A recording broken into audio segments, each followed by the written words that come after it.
Can you all hear me? Yes, Yep. Testing 1, 2, 3. Can everyone hear me? Yes. yes, Yes. Yes. Okay, thank you. I'd like to go ahead and call the meeting to order. First, I'd like to thank everybody that came out tonight. We got a nice crowd here in the church in person for the first time.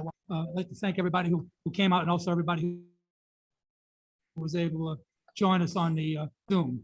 The first order of business tonight, I'd like to get the approval for the minutes this month. So has everyone had a chance to look at the minutes, and are there any requests for the minutes?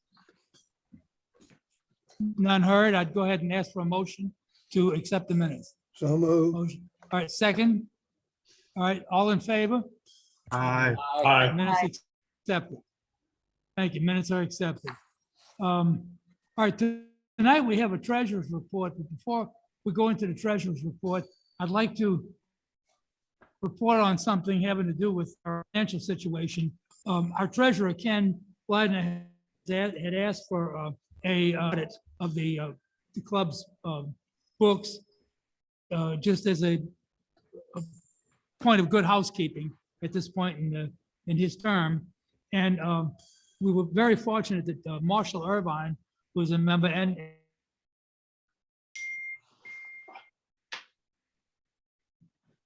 and for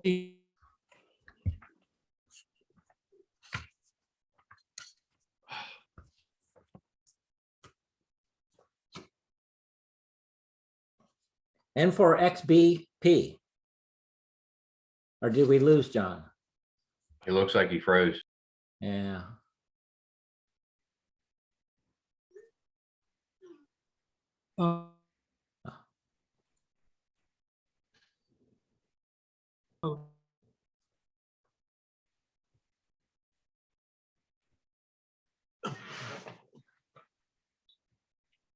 John, we haven't heard you for quite a while. You're frozen on the screen as far as the picture.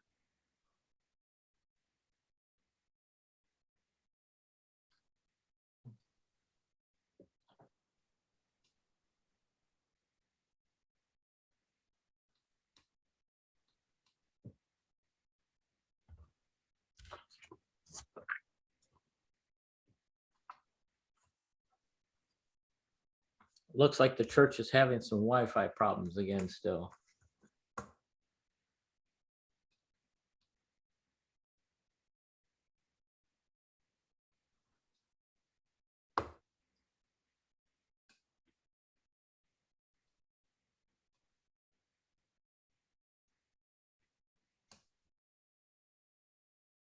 Oh, that wasn't nice. I know the last meeting I was in the church and there was trouble. They ended up having to do a hotspot from someone's phone. So John, you were getting ready to read the report. yeah, I'm gonna go ahead and read it again. Okay. Y'all can hear me okay? Yes, Yes. Okay, good. All right, Yes. this is a report that was done by Marshall Irvine, who's a member of our club, and for XPP. He's done audits for us before in previous years. And Ken, our treasurer, Ken Leidner, requested that we get an audit at this point, just to make sure that everything was in order. Marshall did this for us at no cost. So this is a gift to the club. And his report reads as follows. At the request of the treasurer of the Richmond Amateur Radio Club, Ken Leidner, WV0L, by mutual agreement, I performed an extensive review of the club's financial records from October 1st, 2021 through June 30th, 2022. All income and disbursement entries were examined and reconciled with bank statements. These financial records were found to be correct, comprehensive, and well documented. Also, the treasurer has imported RARC financial records from calendar years 2011 through 2021 into accounting software package currently in use. These records were reviewed for any unusual entries, and all were found to be in accordance with expected RARC financial activities for those years. And the report signed by Mr. Irvine. So we have a good audit going forward. And I'd like to thank both Mr. Irvine and I'd like to thank Ken for the work he's done in bringing all this together and getting our accounting in order. So thank you, Ken. Thank you. And with that, I'll turn it over to Ken for our financial report. Okay, financial report. We started the month with $19,825.02. We had $44 worth of memberships. And hold on a second here. And that was it. That was the only income that we had. We had $212 go out for the PO box. That was an annual fee. While I was at there, this was right before they raised the rate. So I bought the club a book of stamps for $11.60. We paid PayPal $3.48. We had a payment to the Hartford Insurance Company for our liability insurance of $431.60. And we bought 3 instructor books for $78.58. So that brought us down some, a lot more expenses than income, to $19,131.76. So that's the treasurer's report. I do have 3 new members, John.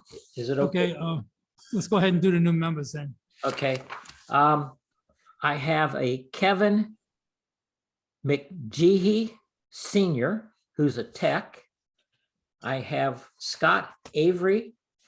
Oh, the tech guy, I forgot his call sign, KQ4CLH. Scott Avery's call sign is AD4SA. He's an extra. And I have Will Jackson, who's a tech, KA4RAC. So those are the 3 new members that we have. Okay, motion to accept these people? Move. Aye. All in favor? Aye. Members are accepted. Yay. Congratulations, new members. Okay, thank you, Ken. I have one other announcement that I'd like to make here that I was just asked to make. And this it involves our other club in town, our sister club here in town, RATS. As you all know, RATS has had some problems recently. And in case anybody hasn't gotten this message that came out from Peter Martin, they're having a special meeting on 8/18, and the meeting is going to be at 6 p.m., which is a different time than they normally had member meetings. Also, it's going to be held at the Henrico County Library on Staples Mill Road. And this is to elect a new board and conduct some business. I won't go into all the business that they're going to conduct, but basically they're trying to put the club back together and would like as many of their members to show up as possible so that they'll have a quorum to be able to bring the club back to life again. So, yes. Bruce? Sure. Yeah, I wanted to add to that. Right here, there we go. I wanted to add to that once the new directors are elected, they can then appoint a trustee. You're gonna have an FCC trustee to put the repeaters back on the air. So if you want to ever see those repeaters again, those of us who are members need to be there on the 18th if we can, get a new board of directors, then we can get a trustee, then we can get the repeaters back on the air. So this is pretty important, because if that doesn't happen, they're gone. All right, thank you, Bruce. Very Question, important. Very important. question about that. To clarify, it is Thursday, not Friday. 18th, right? 18th, right. 18th. Yeah, it is Thursday, not a Friday night. Okay, we do have a slate of offices that were announced by the nominating committee. And I'd like to go ahead and turn the meeting over to Mac, and he can give us, because he's the chairman of our nominating committee, he can give us a rundown on what he has here. Mac? I don't have it right in front of me. Nominating committee met and we, best I can remember, do you have that in front of you, John? Do you hear me, John? I can barely hear him. Yeah, we can't hear you very well. Go ahead. John, I have one thing before Mac goes ahead. Normally, this Yeah. is done at the September meeting.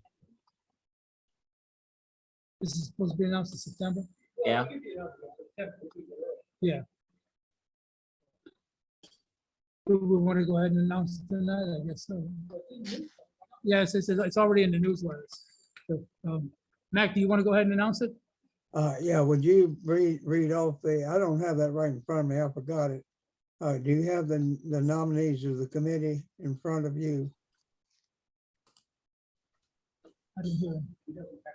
Oh, okay, all right, I'll go ahead and read it off then. Remember too that additional nominations can be made at the September meeting. So this is strictly the recommendations of the nominating committee. For president, Dr. Rick Waller has, KA4OHM, has agreed to run for president. For vice president, Darrell Bassinger, BASINGER, was W4F. Secretary Dave Robinson is gonna run again. Treasurer Ken Leidner will be running again. And we have two new directors, Lauren Ware, WD4FMQ, and Armin Hamill, WA1UQO is gonna be running for director. So we'll be dealing with that in the next couple of meetings. Okay, appreciate Want that. everybody to There's be one aware. error, I think. The newsletter said nominations in September. I believe that's October, if I'm not mistaken, but we can check Let me know that if it out says later. It anything doesn't on matter. The September is the, I'm sorry. I was gonna say, September is the announcement and anybody else who wants to run. And then October, we vote, and November, they're installed. Correct. Yeah, that's correct. All right, Anyway, that's So- a part of the nominating committee, and anyone else who wishes to run will have an ample opportunity to advance their name, and they will be considered.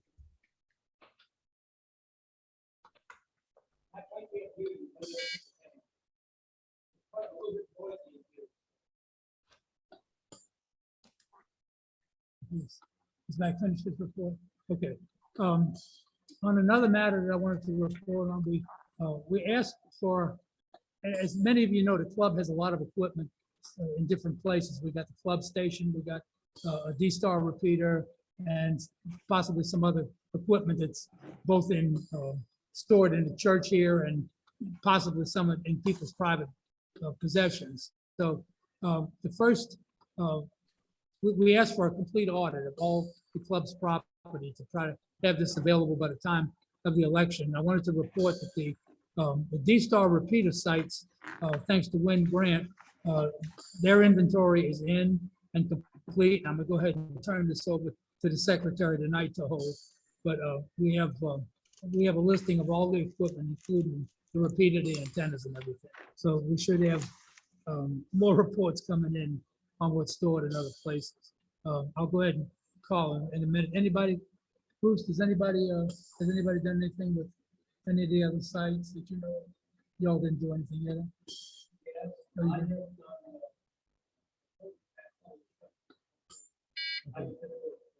Okay, all right, so we are working. Okay, so we are working on the remainder of the equipment. Anybody who hasn't heard about this, who has any club property, please let us know what you have, where it's located. Just, we don't need you to return it right now. We just need to know where everything is that the club owns, so that in the event we ever need any of this stuff or we need to account for it, we'll know who has it. Okay, so that being said, I'm gonna go ahead and call for any other reports or committee reports or anything tonight. Yeah. Well, I have two things to report on.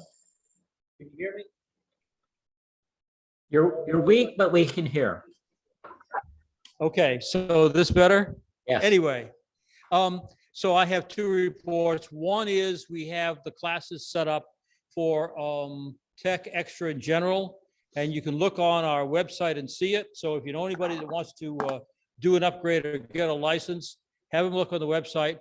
I've got it on the ARRL site as well. They seem to be having a little problem, and so I'm not quite sure how well that's done. We've not set up any of the seminars. I will be picking on some of you all who teach things like D-Star. I don't know. Anyway, some of the other stuff that we teach, see if we can get those going. But that part, some of you may know that we were having problems with the remote station being down, and Tom and Mike and Ken and I paid some personal visits to the site and watched it crash. From what we can tell at this point, what's happening is there are these very short outages in the network here. We don't know whether it's inside the church or it's someplace in Fios in Verizon, but they're very short outages, and you saw that was what's happening to us. We're working on a hotspot right now. We're getting these short outages that would take Zoom down. If you're in the middle of transmitting on the remote station, it'll take that down too, and then you have to go through the whole process of starting it up again. So that seemed to be what the problem is. It failed on us while we were here. It's now back up and going, and I put the station back in operation, and it seems to be okay. The people who are regular users are making sure they let me know, and me and Ken know if it begins to fail again. But that seems to be best guess as to what our problem is. And that's all I got, John. Okay, thank you. Do we have any other reports tonight? Yes, I'd like to give a 2-meter simplex report if I could. Okay. Stand by a And minute. it's looking like my speaker isn't working, but I know you guys can hear me. There was another 2-meter net, simplex net last Friday. It all went well as far as I could tell. I couldn't make it in from where I was at. I never got to speak with Scott, who was net control, but I'm just assuming we'll have it again next month, first Friday of the month, 7 p.m. And you can go to N4POW for a link that will give you everything you need information-wise and to join us on Zoom, because that's our second path. So that's about it for my report.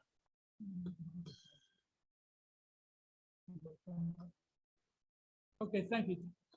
We also have a report here from K4 ZUT on recording. You need the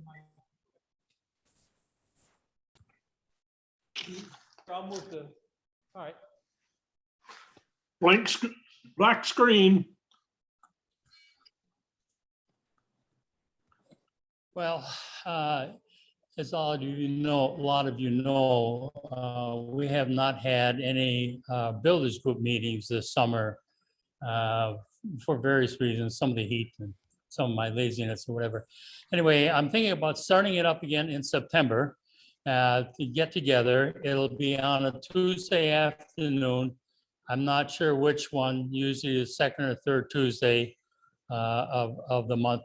Depends upon if it conflicts with my wife's book club meeting.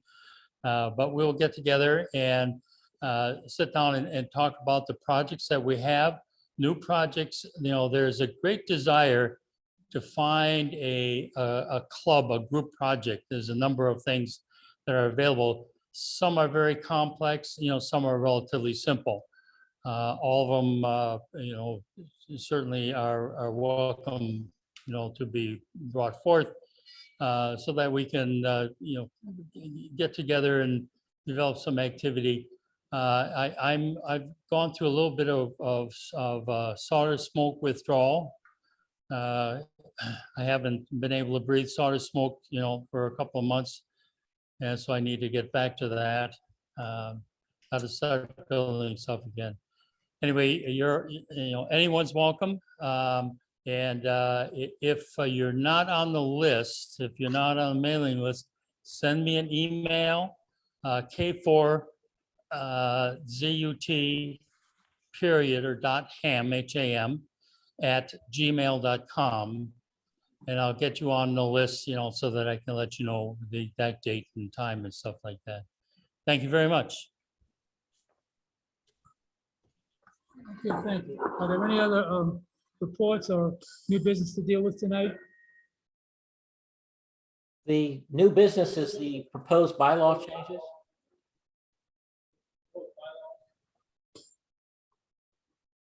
Oh.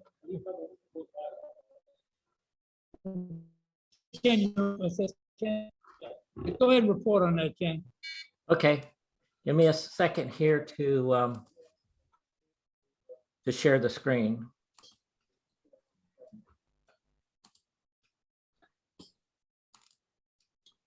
Can you see the screen of the bylaws? Yes. Yes. Okay. There are two changes. The first one, historically, there's been some problems with the bylaws with the terms not being defined for many, many years. We read the restriction of term limits to be for everybody that's elected. So the president, vice president, secretary, treasurer, and the two directors that are elected. Due to some issues on finding people in past years, when re-looked at it, and the actual wording can be interpreted that the only people that had term limits is the elected directors. So that's where we're at. So the first change is to define the terms for the elected officers, which might be somewhat self-evident. That's the president, vice president, secretary, and treasurer. The elected directors, which are the two people that are elected as directors, and then appointed directors. So the first article is the first change is in Article 2, Section 2, to change and define those terms. The only one that is, it reads slightly different, but it's the same actual people, or it resolves to the same thing. Appointed directors are two, and they're appointed by the incoming president, one of which must be the immediate past president. Currently, the way it reads is that the past president is not considered, or not in normal terms be defined as an appointed director. I'm going to have to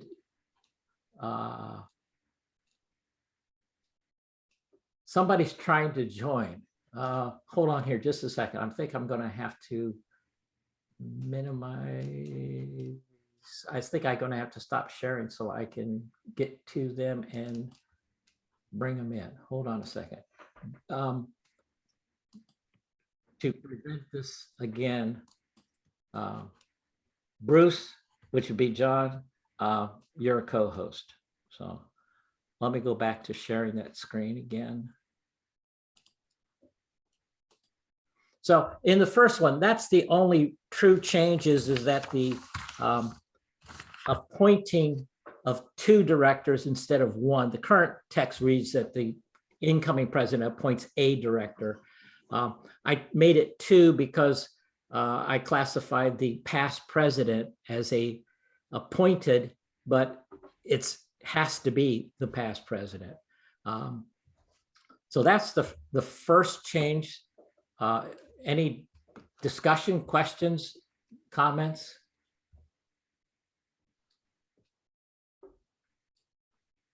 Okay, as I say, the whole purpose is to define the terms so that if in the future we decide to put term limits on, there'll be no question as to whether we're talking about elected officers. We do have a question. We have a question here. I understand where you're coming from, Ken, but one thing is that the bylaws, if I've interpreted right, one of the directors will be the immediate past president. So that takes that away from being an appointed director. So you might want to take that into consideration in your wording.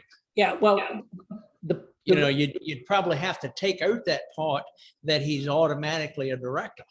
Well, what I said is the incoming president appoints two directors.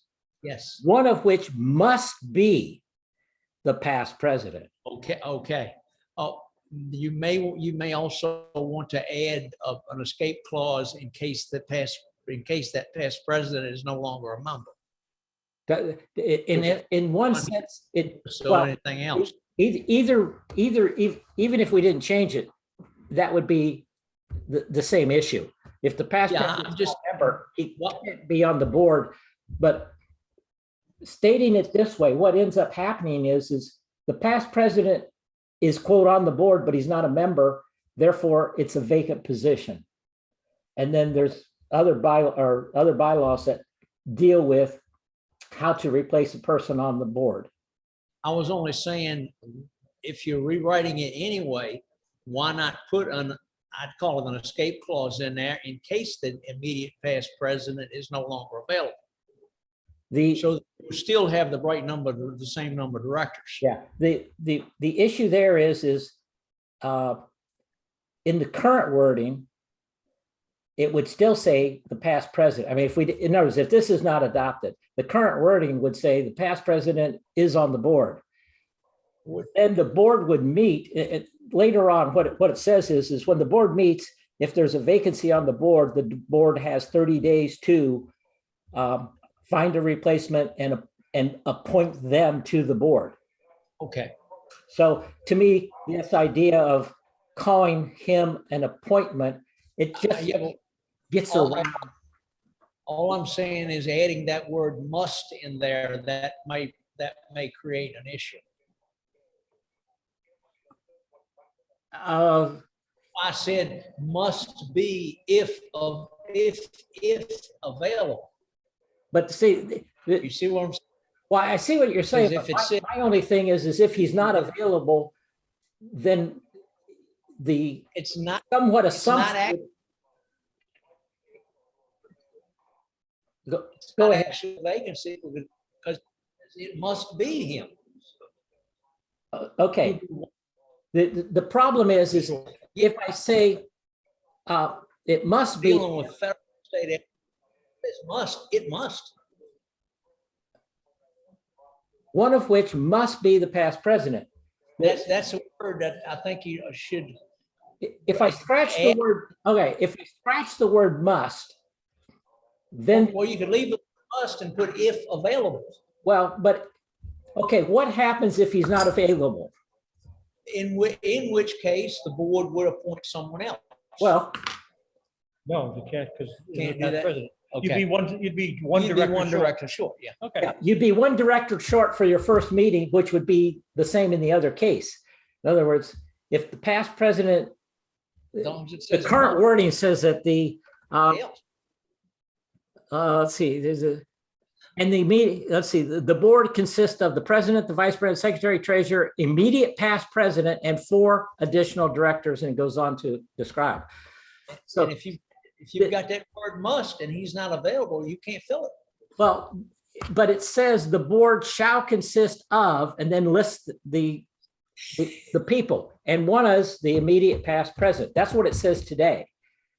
If that person was not available, Which then- isn't it? Well, you might want to have Win take another look. Yeah, might want to get Wynn to look at it Yeah, again. look at it again, yeah. Yeah, tell him, look at that must and make sure that, that doesn't lock it in. well, it locks it in that he is, let's say it this way. If the past president is no longer a member, he is still, in this wording, he's on the board.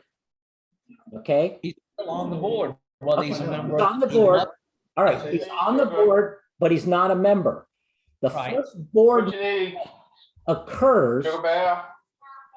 What happens then is he has advocated his position. Oh, okay. by not being a member. You want to know where I am? Let Wynn take a look at it, ask him about it. Yeah, groups like this can't solve that. No. In life, so. No, just ask Wynn to look at it and make What's he sure that doing? it doesn't lock us in. That's all. Okay. Yeah, just get him to take a second look at that to make sure. Wynn, you're at the church, aren't you? I don't think Wynn's here No, tonight. Wynn's not here. I'm just, like I said, having dealt with state and federal agencies, when the word must is in contractual papers, that shuts it off right then. It has to be. But yeah, and there's no problem with it having to be. but that has to be, period. All right, it has to be. So here's the thing. Let's say, We need to stop. well, in this case, John's going to be the past president in a month or two. If John, for any reason, is not available, he drops his membership, whatever, he would be on the board on November 1st. We would be a director short. No, he'd be on the board. Okay? He may not attend any meetings or anything, but he's on the board. As soon as the board has their first meeting, he would no longer be on the board because he's not, the rest of the document goes on and says that if you are not a member of the club, then there's an issue that you have left your office. All I'm asking is to get Wynn to take a second look, because when it says must, then there's nobody to fill a position if past president is not available, because nobody else qualifies. You've tied that position to the past president. Right. So you just say, well, let's put somebody else in there. Well, That's what I'm getting at. You need a little more. the clarity. issue is, let's say it this way. The issue is if you drop the word must, then the new coming president could be read that he gets to appoint two people, which is not what you want to have happen. Yeah, we need to move on. Just ask Wynn to look at it. That's all. Then we can't vote on it. Oh, we can vote on it next month. No, Okay. read the bylaws. You got to give notice to the membership beforehand. 14 days, yeah. That's what we did. Let's do it this way. I've given you my argument as to why the word must is there, and the fact that if the person has left the club, the first board meeting, which is when it's going to make a difference, the board would declare that position vacant, and then they would be responsible for filling that position. In the current one, the same thing happens, because it says that the immediate past president is one of the board. It just says it. If that person's not available, you end up in the exact same position. You're short a board member. In my case, you're really still short because the guy is no longer a member of the club. And as I say, at the first meeting, he's going to be declared, it's going to be declared a vacant position, and the board then has to fill it within 30 days. Pretty much the same thing. I would like to have a vote on this, and if you agree with that, we need to have the legal guy look at it, or if you think it's decently clear, vote for it. Let's take the vote, and if it's voted down, then we'll come back next time, and Wynn will have a look at it. We're voting two separate changes or just one change? Two separate changes. Two separate changes. Yeah. So you can call for two votes. Correct. So the first vote would be for, should we change Article 2, Section 2 to define the terms, elected officers, elected directors, appointed directors? That's it. May I have a moment? Sure. If I'm not correct, Wynn would have to verify this. In law, will, the word will implies a latitude. If you put shall in there, that's it. That's absolute. Have you thought about that? Instead of, we change the wording now, understand that. Okay, realize the current wording today, the board shall consist of president, vice president, secretary, treasurer, immediate past president, and 4 additional directors. Okay, I'm with you. The current wording says shall. What I put down is the appointed directors. The new president will appoint 2 directors, one of which must be the past president. No, I'm with you. Yeah. I gotta say, at first, I wasn't gonna vote for this, but your explanation, it makes sense. So, you got my I'd vote like, on this one. Yeah, okay, whoops, I got somebody here hanging out. just trying to speak. Take over the. Hang on a minute, we have somebody here that wants to speak. Jim. So just as the recipient recently of a lot of arguments over boards and in this kind of conversation, I'm gonna say I would vote no in this.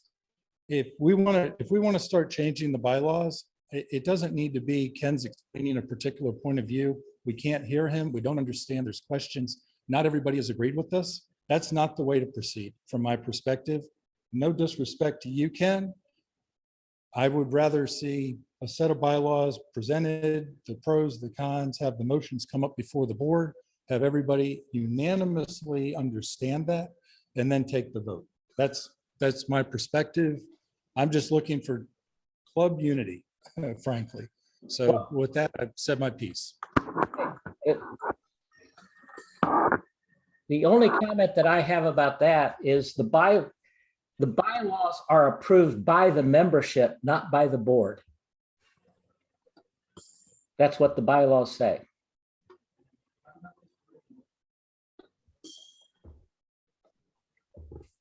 All right, do we want to take a vote? Motion to take a vote.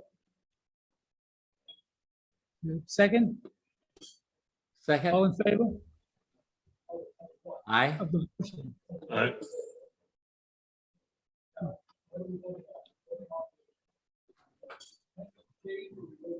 We're voting on the amendment change now.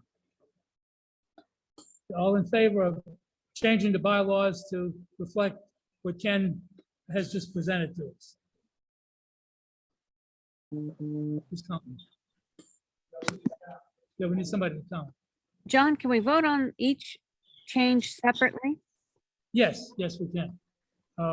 Let's go ahead and vote. Do we have somebody ready to count before we take the vote?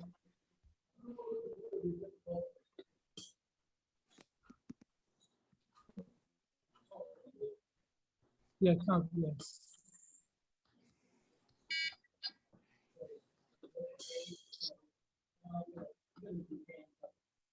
Yeah, let's do hands up on this so we can make it. Okay. Yeah, it makes it hard for the people that aren't video. Ken, Yeah, I keep dropping out of the meeting. Is this in your end or my end? it'd be you, I think. Okay. What are we doing? Because I dropped out. Voting on the first change to the bylaws, which is defining the terms. I'll vote for it. All here was first part of the change, but defining the terms.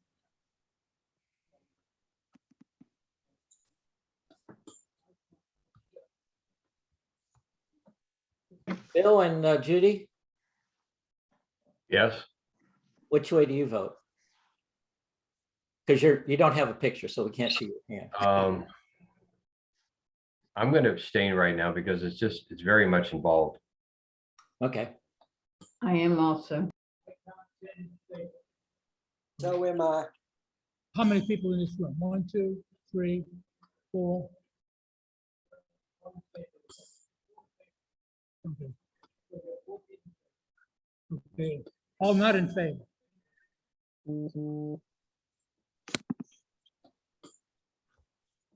Eight. Eight in the room.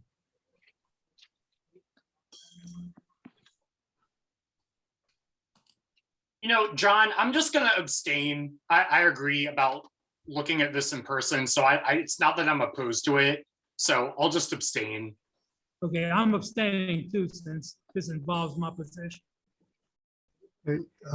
Ken, I think I must stand that way too. I must abstain because I'm not getting a total understanding of it. So I'm just going to abstain, okay?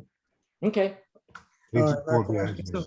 John, All right, it says, the bylaws say, okay. On the first part, somebody, question, On the first part of the motion, the first vote. we got Question? 17 and seven against. 17 yeas and 7 nays. Question. Go ahead and vote on the second. Ken, Yeah, the bylaws say present and voting. If we have an abstention, does that kill it? Because they're not voting. they didn't vote yes, they didn't vote no. They're abstaining, which means they're not voting. Correct. It's, in essence, it's, I interpret what the thing says of the voting members. Voting member, yes. Must be present. You have to have a quorum. They must be present, a quorum present. And voting or not voting. Now, does that kill the question now? No. We can come back later. If it basically, the quorum part is, it's got to be at a valid meeting. In other words, you don't have a business meeting if you don't have a quorum. And the way the quorum works in general is when the meeting starts, if you have a quorum, you have a quorum for the duration of the meeting, no matter what happens along the line. So, John, you said the vote count was? No, but that's not the issue, Ken. That's not the issue. The issue is present and voting. There are 2 members who are not voting. And how does that affect the final vote? And we can't go back because this is a change in the basic law. Now, how does that and voting, they're not voting. Does that affect what we're doing? No. To my mind and understanding, when I read through the bylaws, it's the voting people, you have to have a majority. So the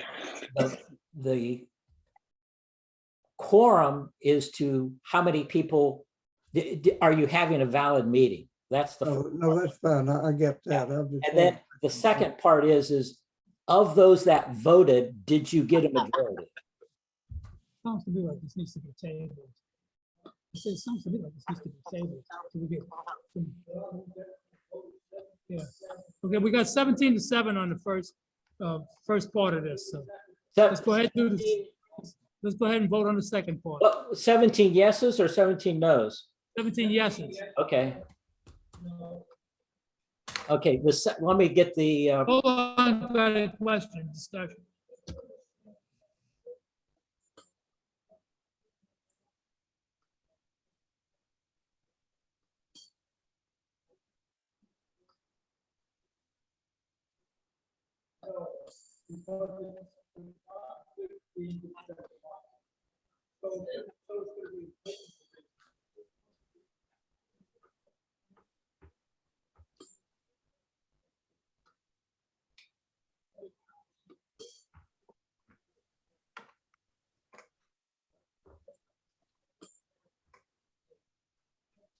Hey, Ken, Yeah, this is Jim W4PKR.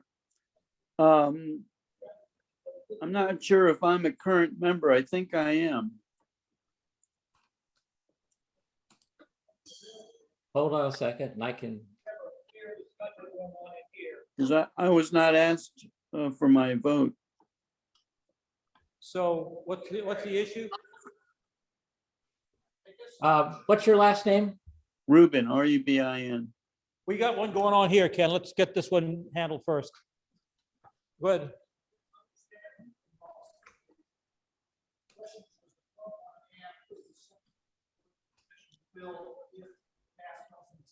Well, as written, that's not going to happen. Okay. But we got to deal with what we got. We can't change it right now, right? Right. Yeah. Okay. We can do that. All right, John, you got it back again. You were talking about the next one? Yeah, okay. Jim? Ken, go on with the discussion on your end. Okay, Jim, you are a member. Okay, thank you. All right, let's go back to the second one here. And I, All in favor of the second provision? the second one, just in case anybody's unsure, is to remove the term limits from section 3 of Article 2. As I say, currently what it reads is the elected directors and appointed directors shall serve a 1-year term or until their successors are duly elected concurrent with the elected officers. No elected or appointed director shall serve more than 2 consecutive terms. That's the current. And as I say, when interpreted this, because elected officers are mentioned in here, not defined, the deal was that only the elected directors shall serve no more.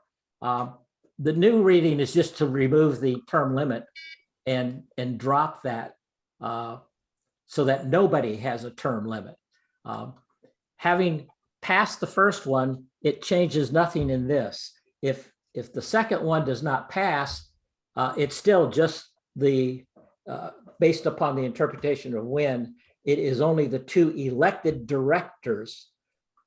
Historically, since the elected officers were directors, the interpretation was that they were elected directors, but because there is the mention of the term elected officers, when interpreted that it didn't apply to them. So this is an attempt to remove the term limits as it is currently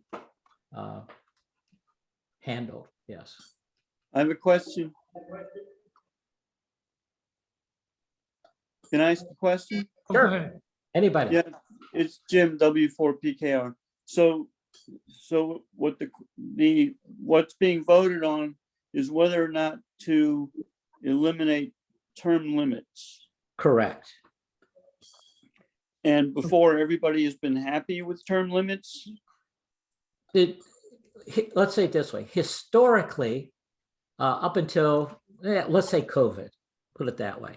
Up until COVID occurred, the interpretation of the current reading was that term limits applied to president, vice president, secretary, treasurer, and the 2 elected directors. Since COVID, the interpretation has been it only applies to the 2 elected directors. And that has, in part, because of the way it's worded. I would tend to think that when this passed, the intent was to limit all officers.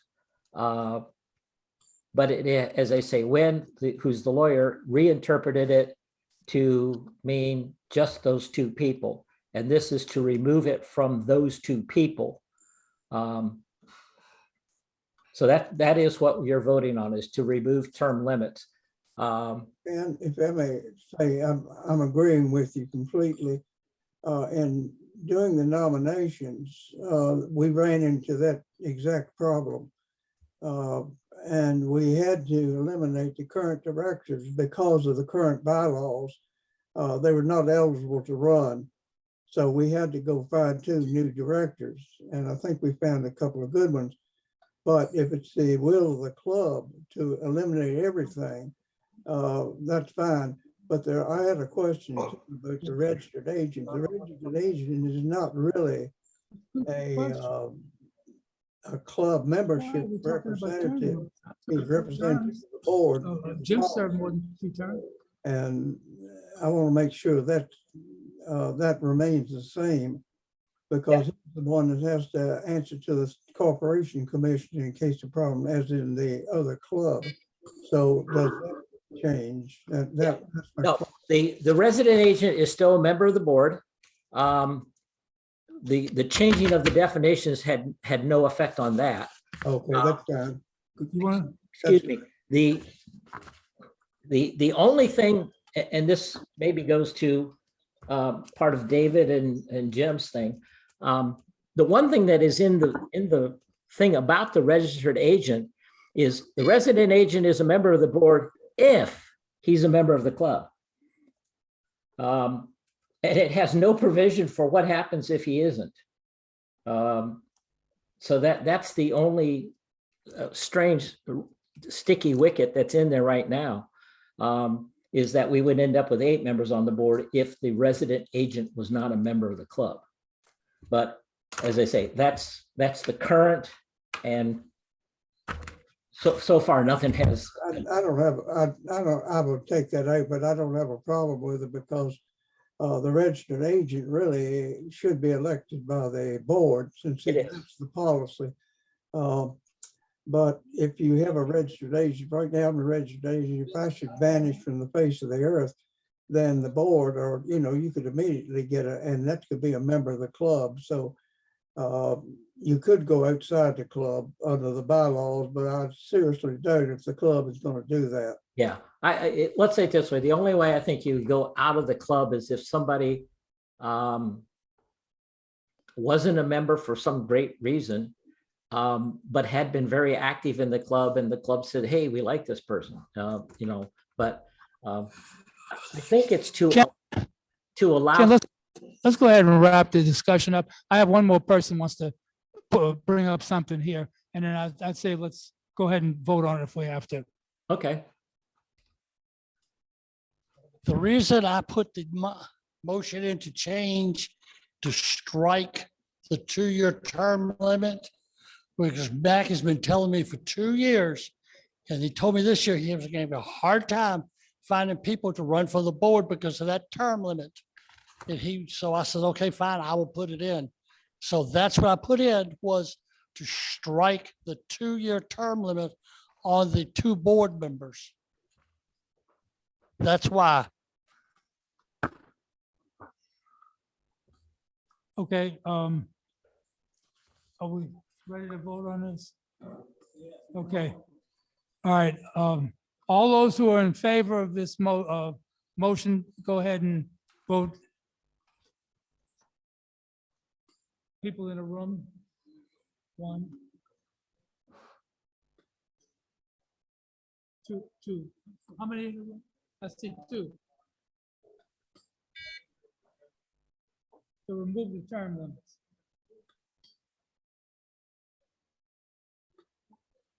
All right, so that's 3, 4. So 4 people.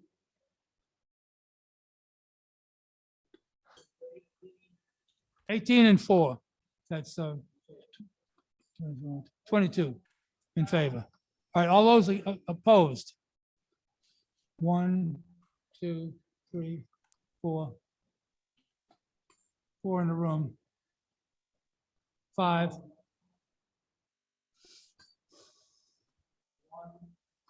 Wait, are people online? Are we raising hands? What are we doing? Yes. Raising hands for no, to vote to retain the term limits.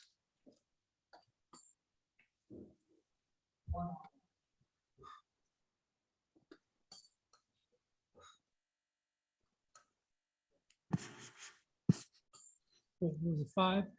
Yeah, 5 in the room. 6. Total 6.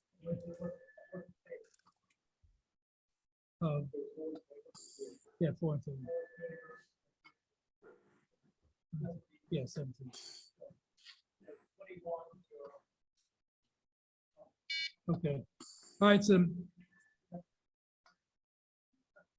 okay, the motion carries. We had more affirmative votes.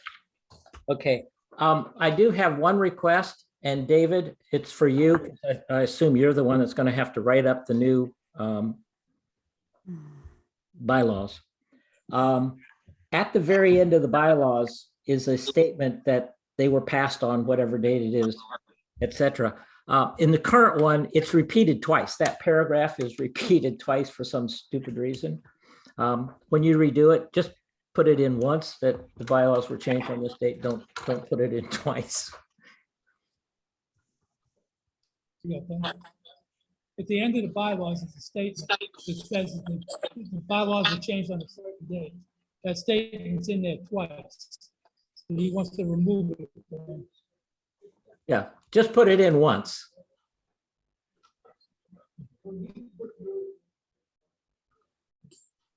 right.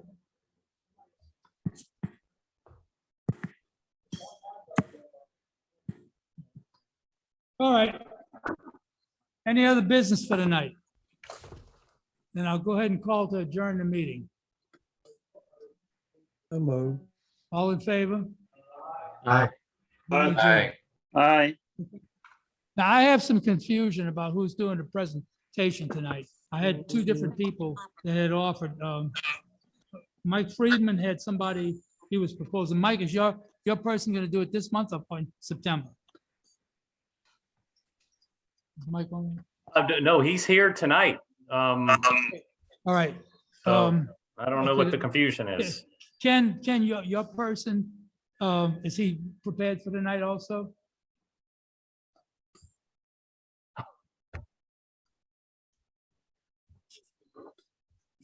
Ken Leidner. I didn't have anybody. Okay, because I had a message here about somebody else. Okay, Jim, I'm ready to go with your person then. It is, I mean, Mike, yeah, Mike, I'm ready to go with the person from, I think, introduce him Hey, first. Brian, you can hear me, right? My speaker keeps muting here on this laptop. Give me a thumbs up if you do. Cool, thanks. All right, everyone. The guest tonight is a guy I've known for many years through the broadcast industry. He works for Gates Air. They're a manufacturer of a lot of equipment out there. You may be familiar with the name. He just so happens to be an amateur radio operator. And we were looking for a presentation last month, and I got to speaking with Brian. He's had a lot of ideas. And why don't you take it away tonight to talk about your antenna concepts for going to the hardware store and building your own, Brian? Yeah. All right. Can everyone hear me all right? Is that, and can I share my screen?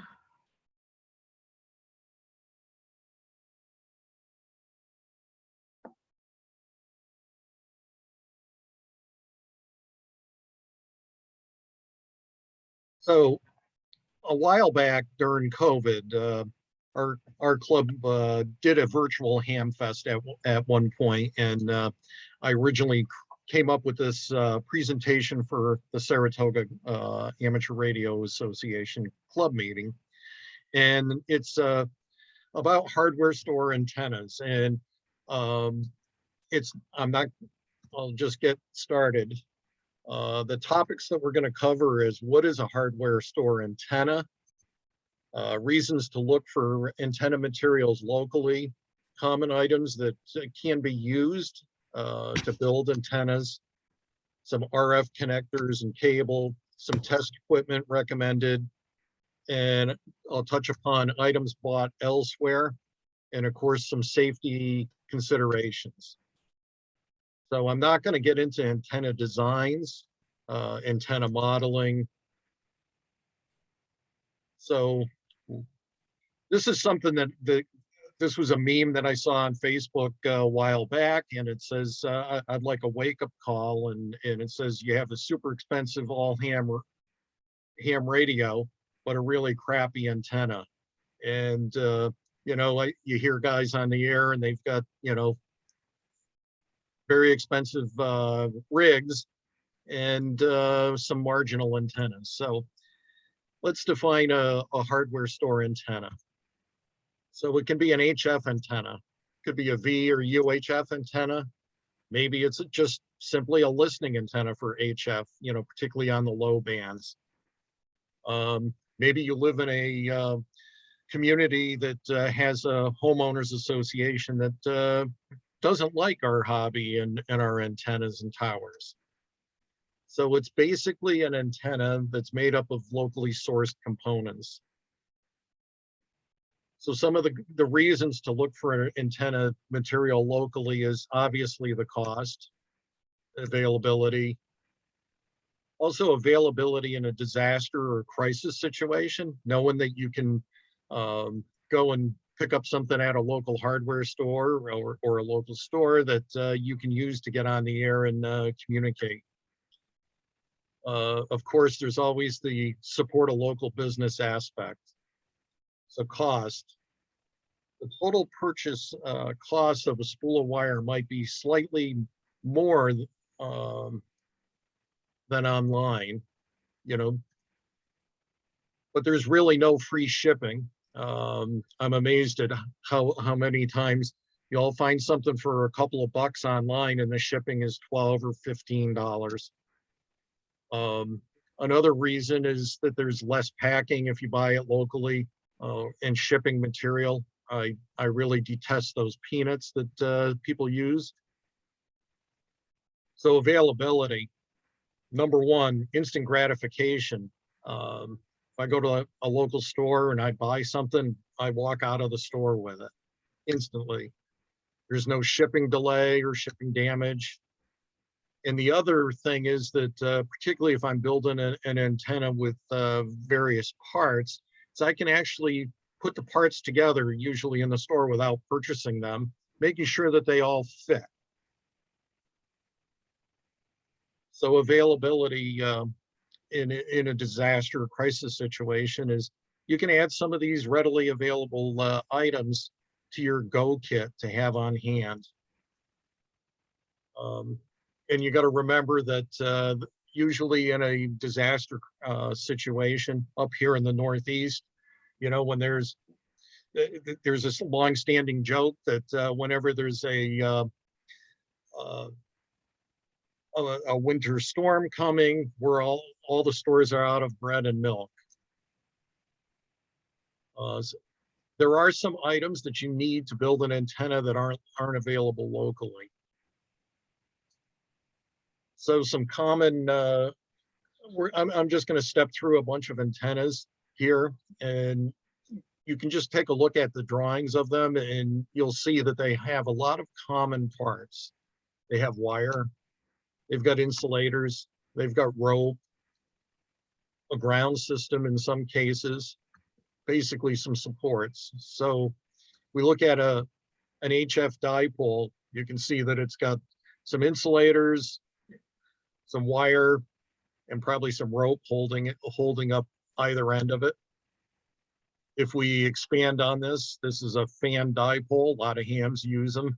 Gives you multi-band coverage with individual resonant elements.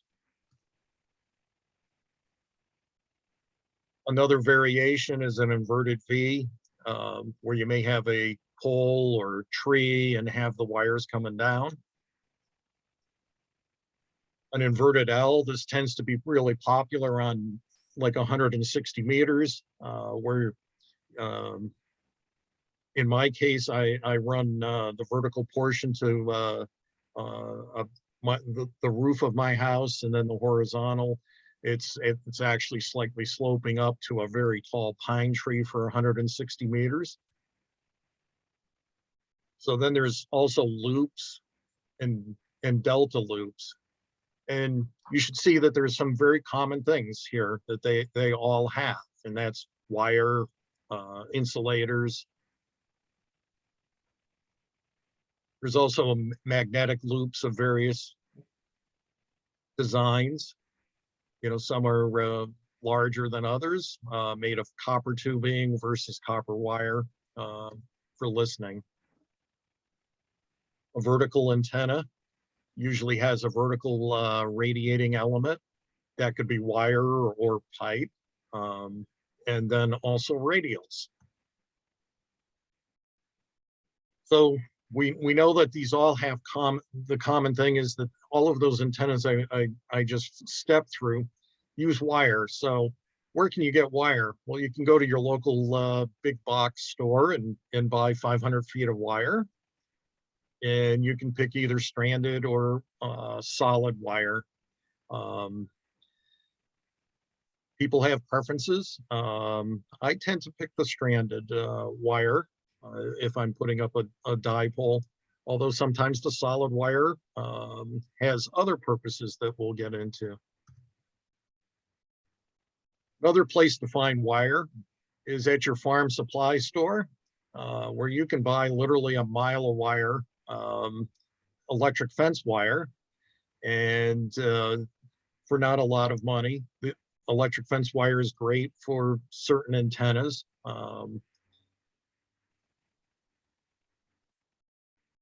So aluminum electric fence wire That could be good for putting up a beverage antenna. It's aluminum. You could use it for ground radials, I guess. Galvanized electric fence wire. Here is a half a mile of wire that you can buy. I used a lot of this at my mom's house when I was growing up. Used to go through this quite a bit because I like the low bands, and particularly I had a beverage that I would put up every fall through the backyard and into the woods, and it was about 1,000 feet long, so half a mile of wire came in handy. Insulators. We all know that you can buy insulators at the Hamfest or at DX Engineering porcelain insulators. But if you're not at a Hamfest, your farm supply store also has insulators, and they come in a bag for not a whole lot of money. You get 10 insulators. They're plastic. They're durable. They hold up pretty well. This was a home-built center insulator for a dipole antenna. It's a piece of plexiglass that was locally sourced at a store. A couple of U-bolts, some split bolts, common in the electrical section of a hardware store, and then of course the wire. And in place of a balun, I just coiled up about 8 turns of the coax on a coffee can and taped that just to decouple a little bit. So that's a pretty quick and easy way to make a low band dipole.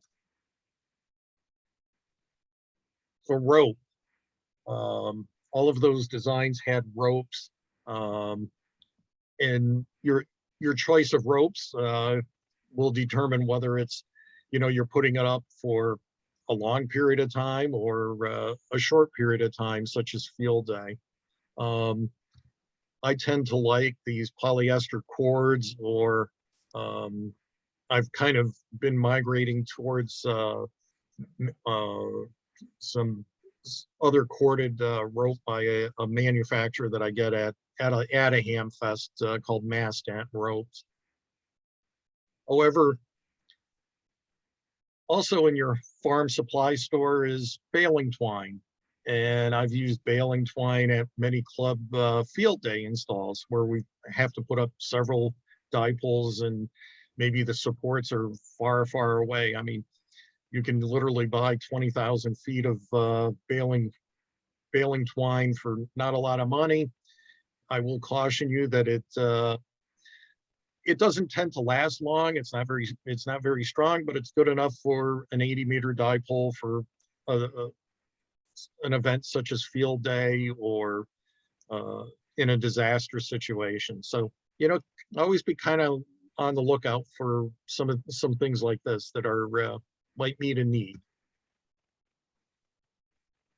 So your ground system, obviously, one of the important things that you'll need for a station is a good RF ground.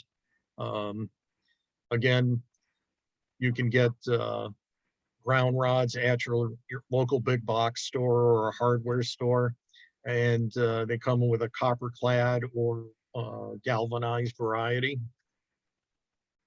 Under verticals, myself and a friend, K1TTT, for years used chicken wire, particularly at the base of 80-meter and his 160-meter verticals. We used chicken wire for the area immediately under it for maybe a 10 by 10 area, because that's where ground losses tend to be the most. And this type of chicken wire, again, my experience is that I enjoy low band operating, and that tends to be more of a winter activity. So it's pretty easy to put this down on my lawn with a couple landscaping staples under a vertical antenna, just to help with the ground losses at the base. So that's some interesting material. So if we start building some U and VHF antennas, this is where the solid wire comes in handy. You know, number 12 wire can be used, or welding rods. Welding rods are actually, it's more brazing rods, and it's typically a brass rod that you can buy. They're readily available in an Ace Hardware store. So if we do a VHF J-pole type antenna, the plumbing section becomes your friend. You can buy sections of copper tubing, and they have all these great solder-on connectors. And remember, you're building an antenna, so you want to have electrical connectivity. I know a lot of stores and plumbing supply houses are now really kind of, the guys will, if you ask about copper tubing, they start showing you all the crimp-on stuff to avoid soldering. But you probably don't want a crimp connector for your loop antenna or your HF antenna. So here's an egg beater style antenna with a PV made with, basically you put a SO239 in a PVC piece cap, end cap. Some halo antennas that have been in some of the magazines, and kind of looks like that. You can see that there's 1/2-inch copper tubing. These are pipe hangers, some brass screws that he's got, some end caps so that he can actually affect the tuning. About the only thing that you're probably not going to find in the hardware store is the coax connector and the coax. Although you may be able to find that in your hardware store, it depends. VHF and UHF Yagi antennas can be easily sourced. You can source virtually everything at a hardware store, whether you decide to use PVC pipe. The elements become brass, the brass rods, raising rods that I mentioned previously. There's also several articles that I'm sure everyone's seen on the tape measure antenna, where literally someone cannibalizes a tape measure and makes a VHF Yagi out of it. I think personally, I wouldn't ruin a tape measure.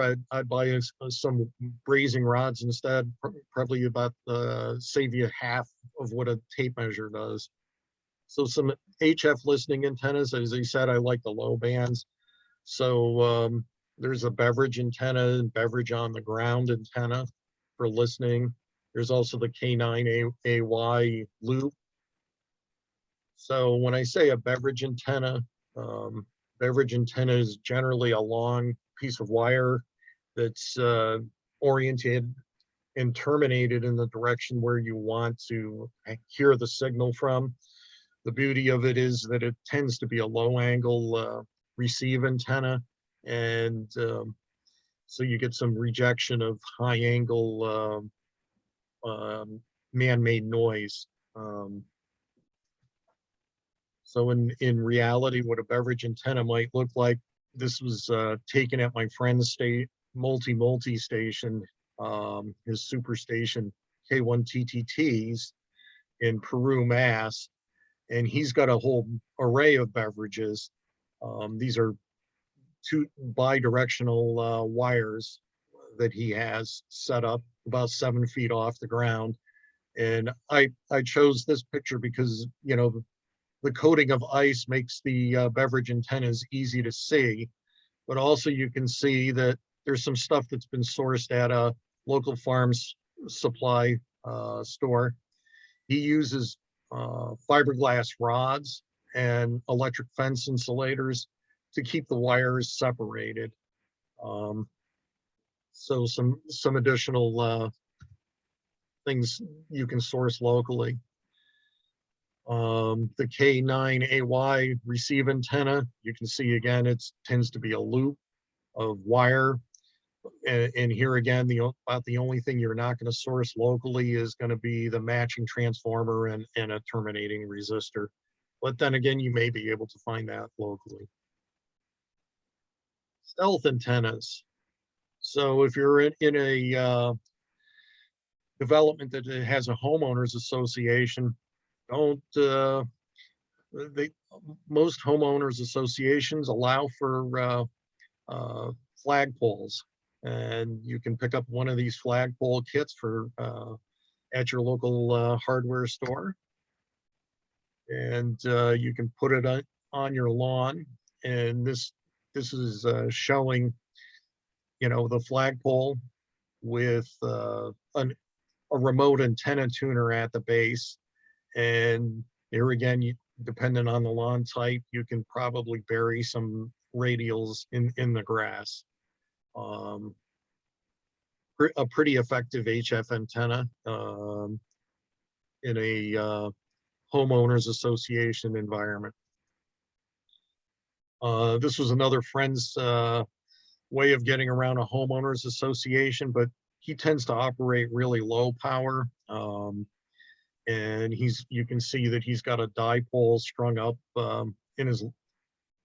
above his ceiling fan. His XYL must be very tolerant, but that's another example of a stealth antenna. So RF connectors. I'm going to show you a homemade CATV hardline connector. Some sources of local coax, and an unusual source that I know of for coax connectors and adapters and stuff. So this is a homemade connector that it looks kind of ugly because it had some weatherproofing on it already, but in years past, you could get what's called the end of a CATV cable system run. You knew the right person or stopped by where the cable company's truck depot was, and talk to the right person. They'd probably let you have a spool or two of the ends, that might have a couple of 100 feet of cable left. The problem with that was that CATV cable, very rarely did they make connectors for anything other than type F or joining it to their individual boxes. So getting it to coax, our 50 ohm coax, could have been a little bit of a chore. So this is kind of just, I'll step through these pictures, but K1TTT basically would prep the end of the coax and solder some copper braid. And then the next step would be to take the center pin out of a barrel connector, a PL 259 barrel, and put that in the center. Then the other barrel connector he would solder into a copper reducer and pretty much shove it all together. Some other coax sources that are local are Home Depot or Lowe's, or where they'll have some RG6.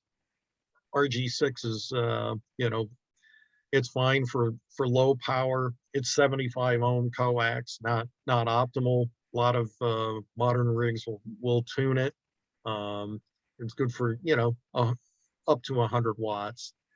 Also for receive antennas, it works just fine.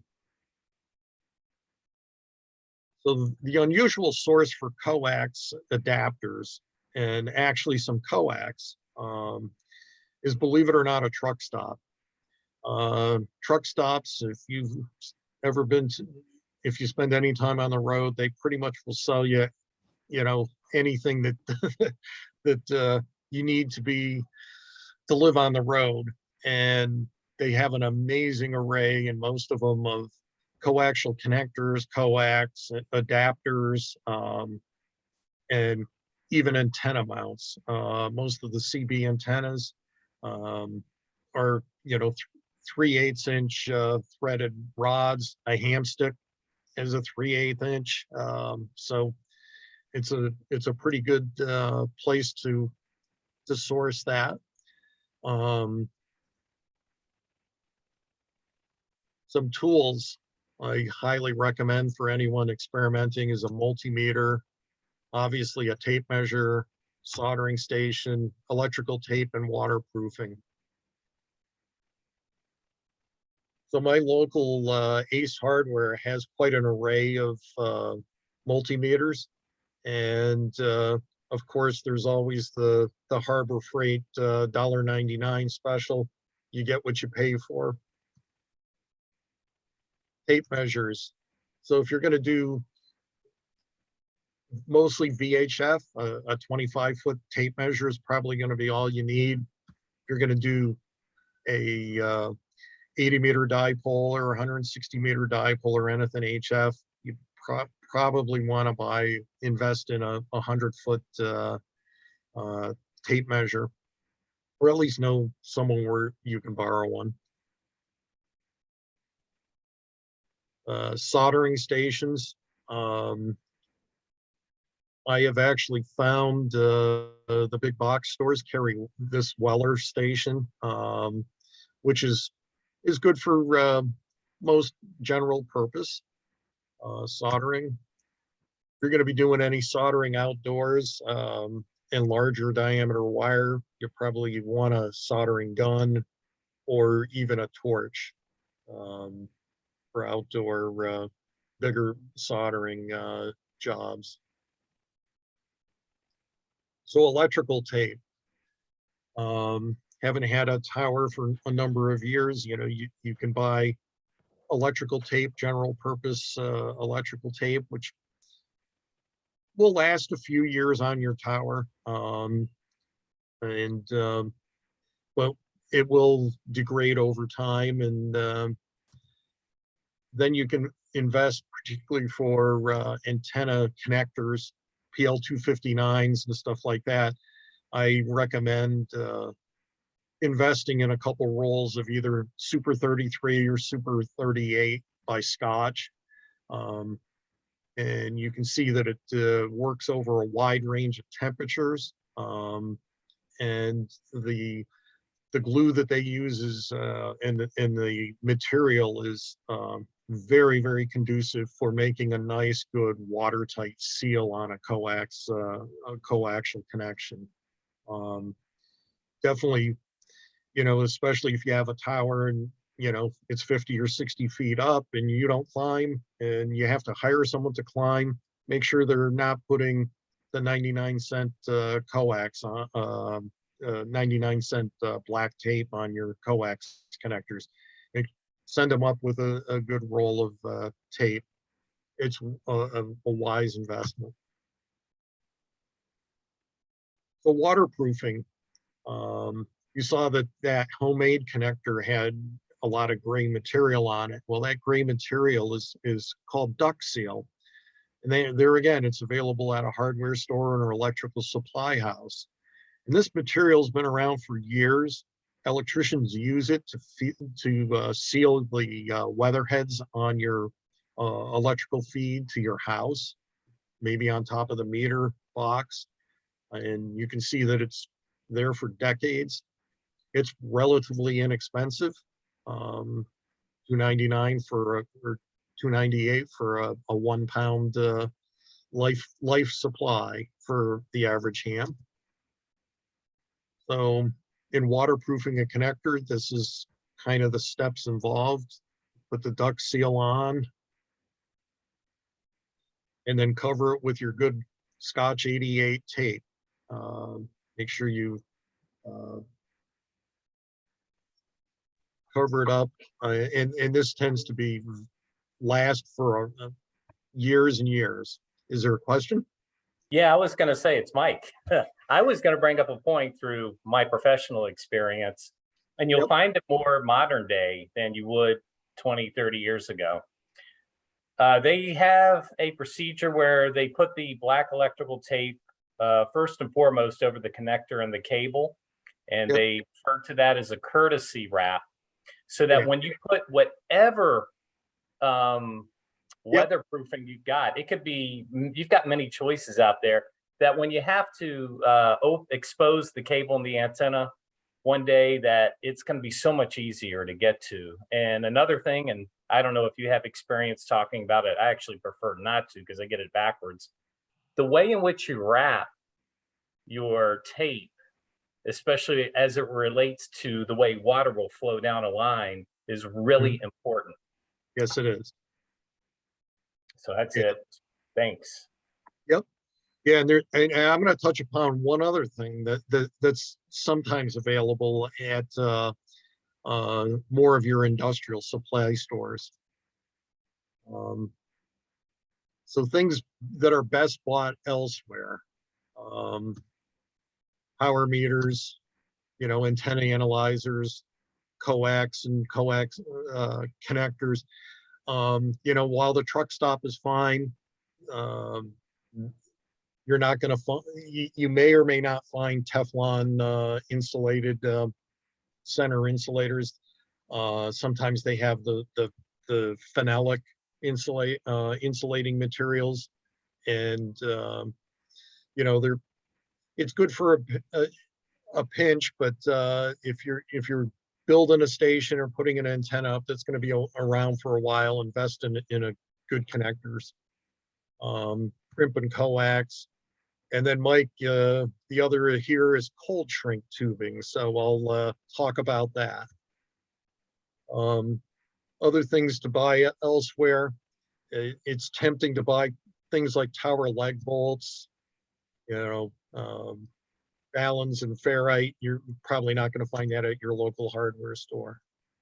So some examples of VSWR meters, they come in varying flavors. So for years in the professional world, the Bird 43 with its various plugins for various bands works well. But like the Elecraft VSWR meter works well. Antenna analyzers, there again, you can, there's a number of them that are on the market that are very easy to use. The MFJ works just fine. It's analog, and those give you some digital readouts. And then there's also the Nano VNA, which is, I hear a lot of hams buy it and then they don't know how to use it. So there's a little bit of a learning curve. It's a vector, it's a VNA, which used to be a very expensive piece of test equipment back in my college days.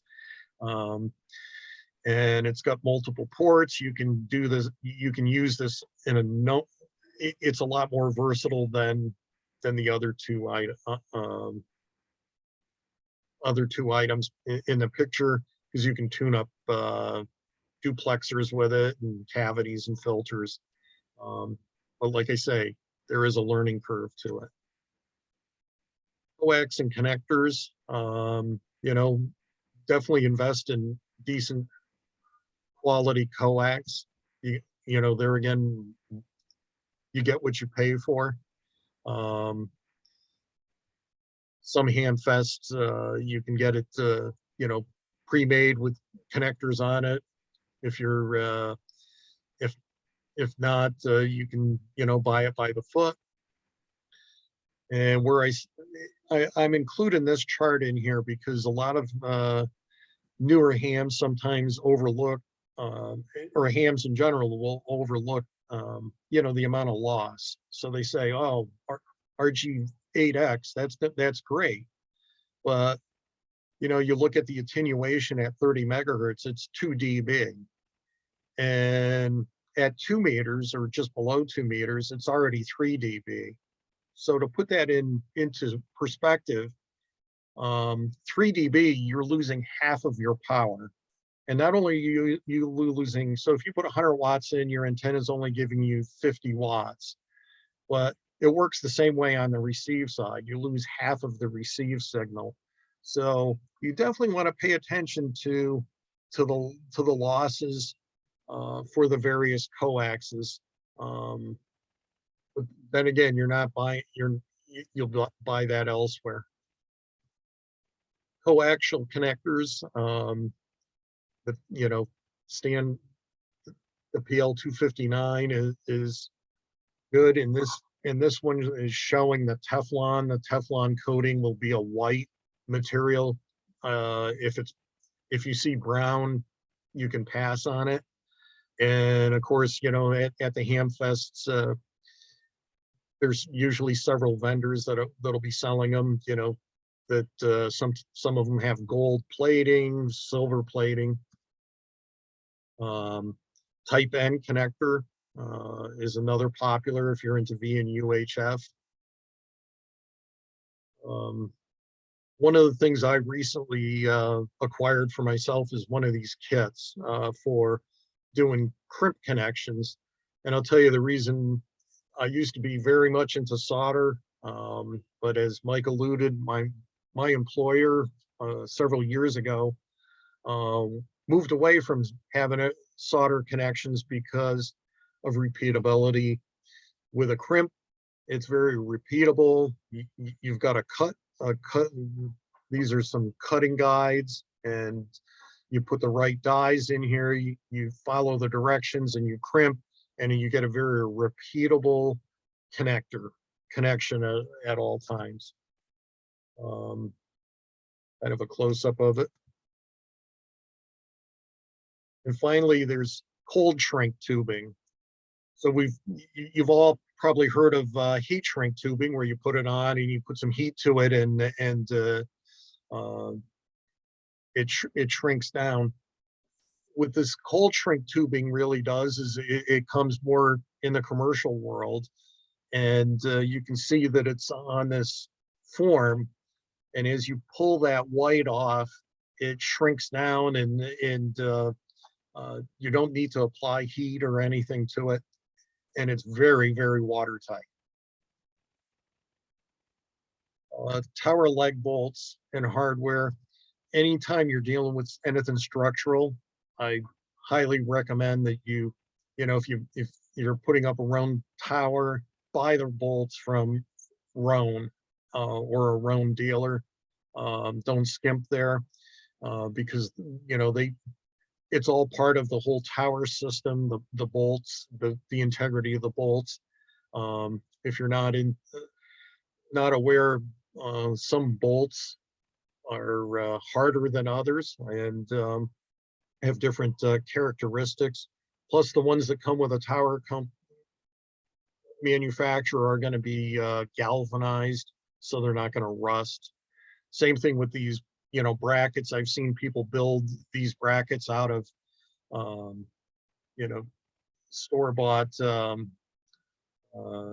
angle irons and stuff, and it looks good for a year or so, and then rust takes over. Where if you buy a house bracket from a tower company such as Roan, it's going to be galvanized, and it's not going to turn the side of your house into a rust stain.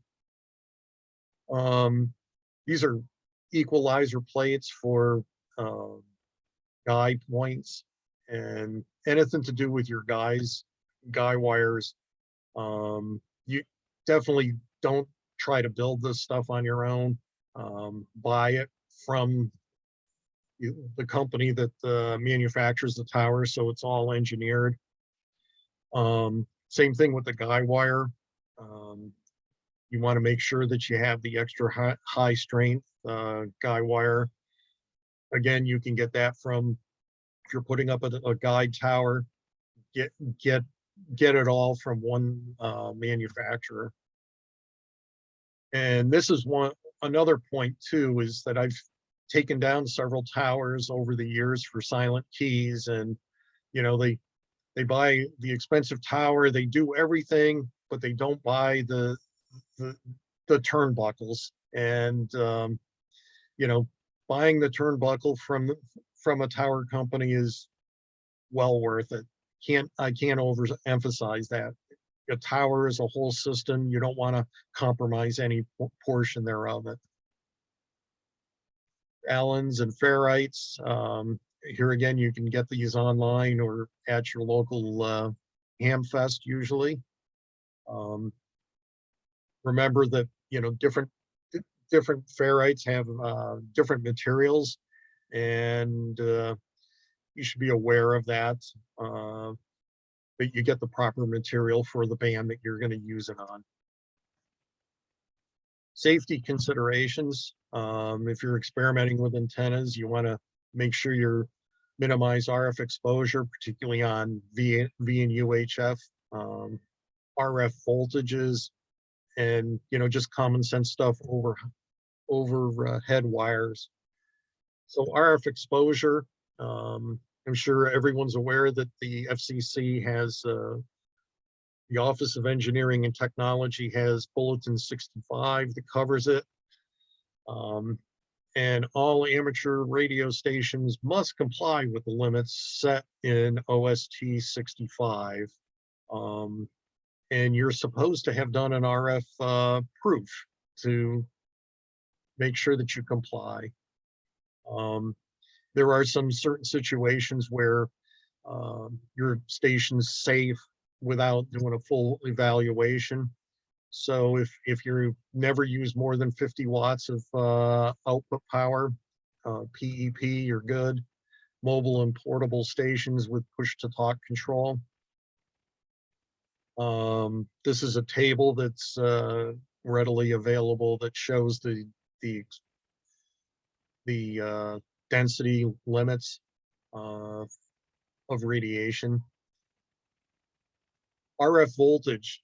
So you got to remember that voltage at the ends of particularly a dipole antenna are very high, and you probably don't want to make sure, you want to make sure that the dipole antenna or your ends of an inverted V are at least 8 feet off the ground because of the voltage. You don't want to have a child or a neighbor reach up and get a burn. RF burns, and I don't know if Mike wants to comment, but if you've ever had an RF burn, you never forget it, and they take forever to heal, even at low power.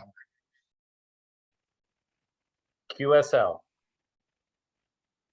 It burns through the skin. I mean, this is pretty basic. Look overhead, make sure there's no power lines overhead. Now, and if you're pounding something in the ground for like a vertical, I know where my local club operates field day is at a fire training center, and there are some buried obstacles there. And we put up a tower, and it does require us to put some ground stakes in. And so every year we actually have the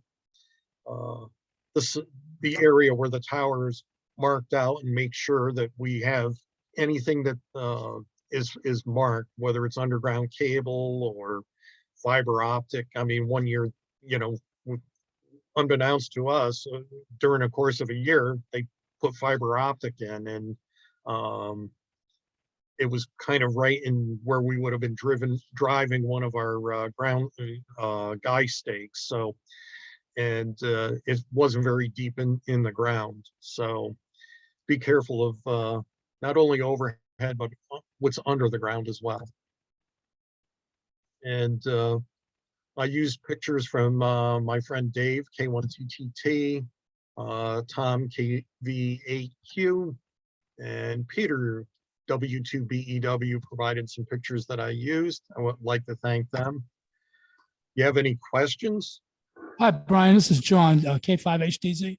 I do have Yeah. a question for you. First of all, I want to thank you for the excellent presentation. I know we all enjoyed it. But my question, I built a lot of copper antennas, particularly J poles, and I had started out soldering them with 15% silphos and using acetylene, and noticed that the temper was going out of the copper. The copper was easily bendable. What do you recommend for soldering a copper antenna? The copper antenna, the reason why you were using acetylene, right? Yeah, Acetylene gas, so it's a lot. 50% silphos. Yeah, I typically have built the antennas with just normal pipe, leaded solder. I haven't built one in a long time, so I know that they have changed the standards and formulations of the solder. But yeah, heat is definitely something you got to be aware of, and making sure you don't change the temper. Do you find that the standard plumber solder deteriorates over time, or does it hold up? It does. Outdoors, it will, it definitely does over time. So, yep, a J-pole antenna. I bet if it's been up for 10 years, those connections will be pretty corroded. Okay, thank you very much. Yep. Any other questions?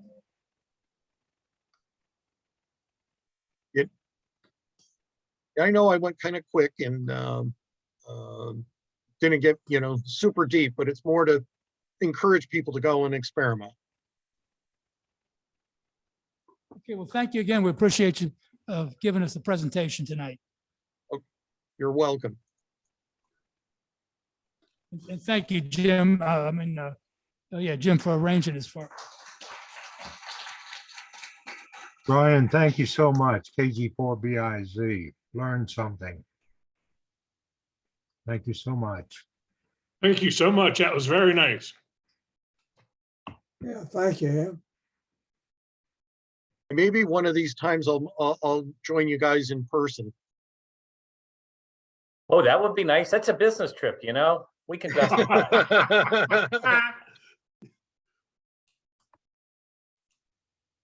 Okay, good night, everyone.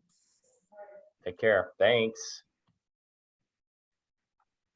All right. Mike, are you doing the POTUS